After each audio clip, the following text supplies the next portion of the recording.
Okay, I'll introduce our first featured poet today, Mr. Lantern Carrier. And Lantern, I say, we've known a long time, but the first time he's been a featured reader at DODO.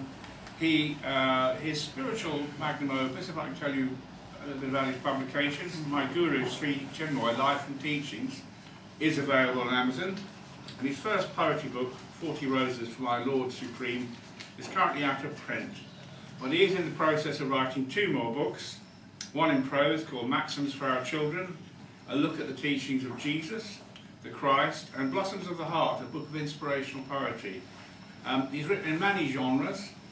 His chosen field is the esoteric, metaphysical, and he was born in Granada, West Indies, but he's here today. Lantern Carrier.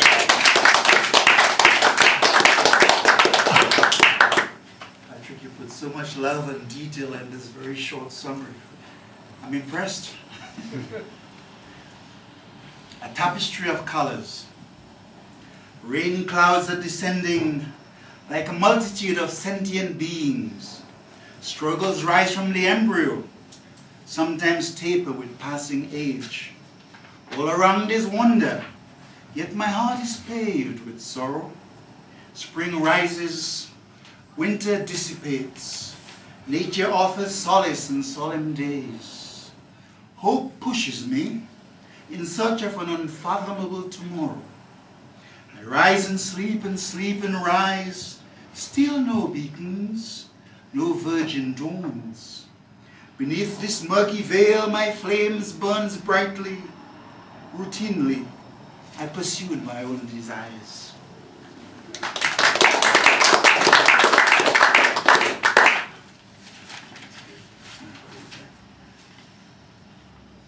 I wish I could feel now what I felt then. You and I, hand in hand, picking winter-sweet clematis, caressing the unseen purple of their redolence on our breaths, throwing snowballs to infinitude. I wish I could feel now what I felt then. Your love painting its magical garlands on my gaze, my hopes and dreams blossoming like radiant lotuses, nature's sunsets alluring my being with their enchantments. I wish I could feel now what I felt then. Heart singing sweetly in the meadow of love, my soul bird dancing under robes of moonlight, cradling my longing with blissful rhapsodies. Yet, even as my brush longs to stroke the past, I can only admire the sanctity of the here and now. Dawn is fast approaching. The beloved is playing with each moment in accordance with his dreams.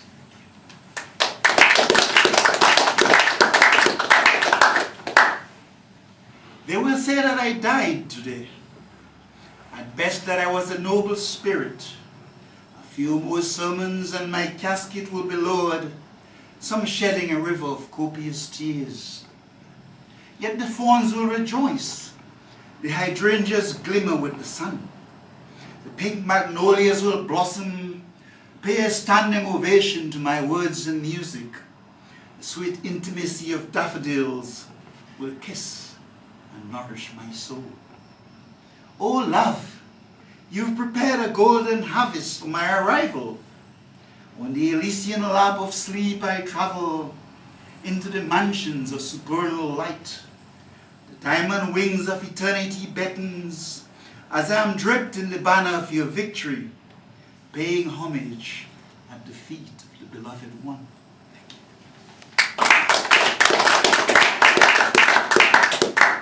As the lady wrote some beautiful, was it you? Poetry about Uganda? No, it wasn't you. So I spent 3 months in Kenya. I call them observational poetry. This is Kenya. The pool in its profundity was serene, calm, peaceful, like ascending love. Its glistening beauty held my gaze, freeing the mind from its earthly strife.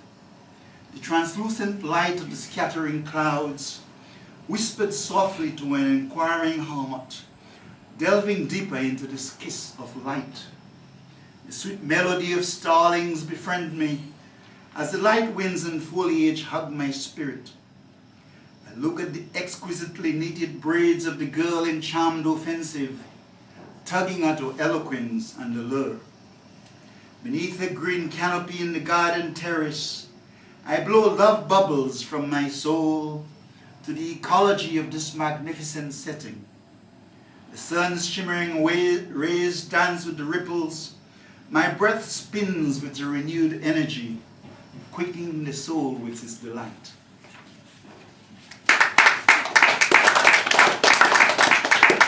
Two more Kenyas. The ambience at breakfast is tranquil, serene, as the chef mixes the ingredients for another omelette. A circular clock ticks upon the wall, whispering in silence the sacrament of the present moment. The rush of traffic permeates the ether like waves, lashing against the distant shoreline. But I feel a stillness, the ceiling's light telling of an awakening Sunday's morn. It is a wet, misty morning, as the raindrops beat upon the wind, tenderly hugging the adjacent trees. A single siren wails, answering the call of duty. A deserted pool exposes the grey mist of vastness, covering the radiance of the sun. Yet the songbirds chant verses, gliding among the branches, as industrious as the light of the artist from which they sprung.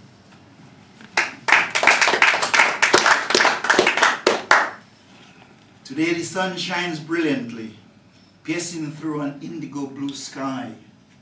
The gentle ripples from the transparent pool embraces the light and glistens, gleaming its luster to the adjacent surroundings.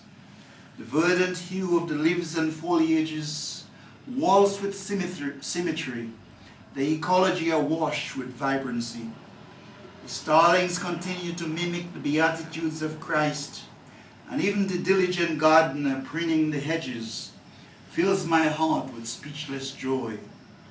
O light, my comforting light, my priestess of solace, I feel you soaring with the eagle of my spirit.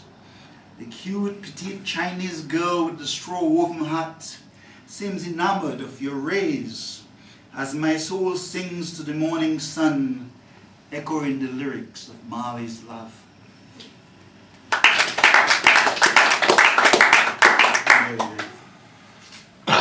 It's an interesting one. He was dressed in kurta. Oh, I don't have my takia. Kurta, takia, beads hanging around his neck. They said, "Are you a Muslim?" He said, "No, but the intensity of my salat reaches the domain of Allah's Jannah." They said, "Are you a Buddhist then?" He said, "No, but the sweet chants echoing in my soul dances to the rhythm of beads on the soul-stirring fingers of the Buddha." He said, "Jesus wept." They said, "Ah, so you're a Christian." He said, "No, but I admire his psychic cheers, his compassion for all mankind." They said, "We know you are an atheist." He said, "Why not another spark of love? For there are myriad butterflies glowing in the beauty of my heart." A scholar inquired, "Are you at all religious?" He said, "Yes, for is not religion at the core of life?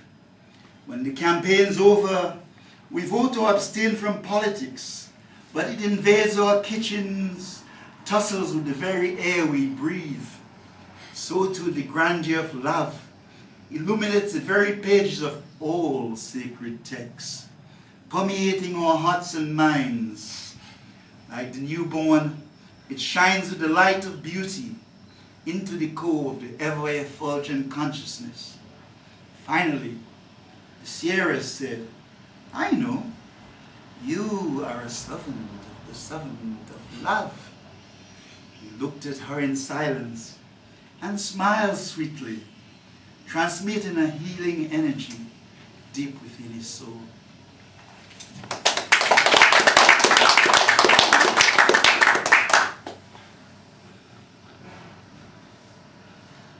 Enraptured This is my last one. You came suddenly, like a bewildering angel, inebriating this temple with kisses, lips incoherent, my tongue mute. The earth massaged my feet as I stumbled, overwhelmed by an intoxication of love. I hear the melody of sparrows and nightingales, those sweet familiar sounds resonate in symphonies in my core. They soothe me in trance like unfamiliar fragrances, a variety of melodies wooing my being with delight. A new dawn comes dancing, whispering music to a breath now inconsistent with its rhythm. Daybreak caresses my face, comforting the heart with its rays.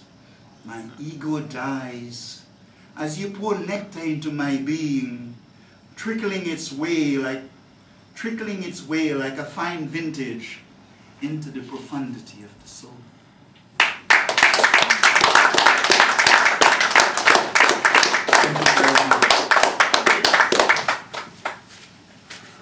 Thank you, Lantern Carrier. There'll be more parts from Lantern in the second half, led in that beautifully musical voice, which we've been entranced by for the last 10 or 15 minutes. So.